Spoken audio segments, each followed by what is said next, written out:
So this is part 10. I wanted to continue on from part 9 because the video was getting kind of long. But yeah, so my mom, in that moment, we were gathering everything together. I wanted to get her phone number, her address, so that way I could be able to, whenever we got a phone, be able to contact her, call her, write her a letter, and stuff like that. But again, in that moment, I had to say all my goodbyes in that moment. Like, that was like the hardest thing I ever had to do. And again, I couldn't motherfucking go out to that car crying and making all that noise. You know what I'm saying? I was not allowed to do that. So again, I had like 5 minutes to process everything that was happening in that moment. And get this. We had a van. We had a van at the time. Yeah, we had a van at the time. I remember it was a Nissan Quest and it was blue.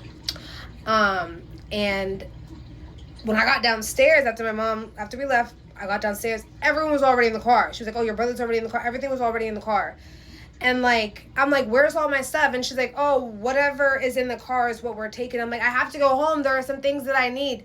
When I motherfucking tell you that my parents would not let me go home to get some of the things that like I wanted to take, I literally left with we didn't have suitcases. We had school backpacks with stuff. Okay, and it was I remember a whole bunch of like junk food and snacks. I remember it was like Kool-Aid jammers and chips and Doritos and all of these things that we had in the car. But it was like, I'm like, but where are my stuff? I had one fucking backpack and it had nothing that I wanted in it. So that's another thing. Having to leave all of like, and it's not like I was going to take a lot of stuff, but I did have like some stuff that like, that your girl would have wanted to, taken with her. That I just did not have the opportunity to go back and take. As you can see, it's making me a little emotional because I'm like, damn, this didn't happen just once, okay? But anyways, that was the first time with that experience. So again, I had no choice. I had literally no choice. I was buckled up in the van and then we were off to Florida. And I remember that this was when I was in 3rd grade, and I remember because this was like probably like 3 months into 3rd grade, and I had just made another new friend, which I was so excited about because I was honestly one of those type of people where whenever there was a new kid, I was the first person on them. I don't care if you were a boy, a girl, I don't give a fuck. If you were a new person, I was the first person to go over there and like talk to them, like, hi, like, where are you from? I remember that so many times. I remember going up to people and just like asking them, like, hey, where are you from? And doing that. So I remember I had just met this girl. I remember her name was Samantha, and she was from Texas. And I remember she had an accent. She was so cute.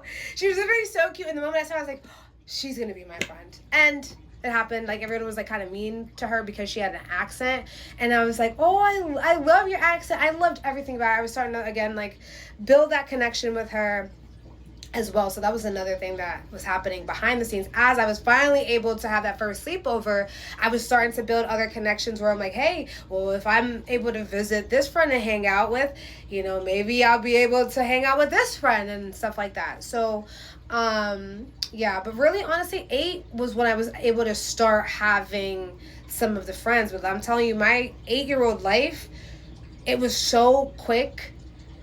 In the sense, like, things were starting to speed up. I was having more freedom. I was meeting more people. My dad was allowing me to hang out with more people. I remember I also had a friend that I was finally able to hang out with too. Her name was Andrea, and I'll never forget her as well because, again, her parents were religious, but it was interesting because she grew up in a home where they celebrated Hanukkah and Christmas. And I remember they always decorated their house. They had a Christmas room, and they had a specific room for, like, the Jewish religion because her dad was Jewish and her mom was Christian. They blended it well, and I remember that was gonna be a one-up for me because I was like, hey, yeah, if they're Christian, I'll be able to hang out with her. I'll be able to, we hang out. My dad's gonna say yes. So that was another friend that was able to start going to her home, and that was the first time I experienced someone that had a house. With all these extra rooms, the basement, the backyard, the 2 kitchens, all these extra spaces. Her brother had a man cave. Like,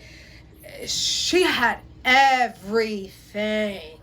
She had everything. And she was very active. She always did soccer. I was able to go to her soccer games. That's where it started, because it never really started with like, you know, like just going and having the sleepovers. It started with like me going to their activities with them, like church or the sports game, and then getting dropped off after.